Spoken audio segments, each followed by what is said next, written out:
Do not pet my dog. The number one reason why you should not pet dogs without permission.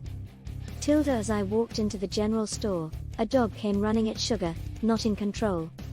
Tilda. We were at the end of our trip as a person walked closer and talked about blue heelers and stared down at my dog.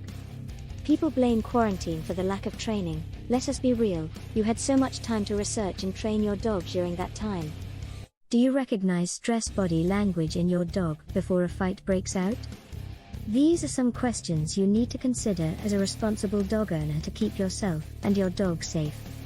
This date can be found on the paperwork you get at the vet, not the tag.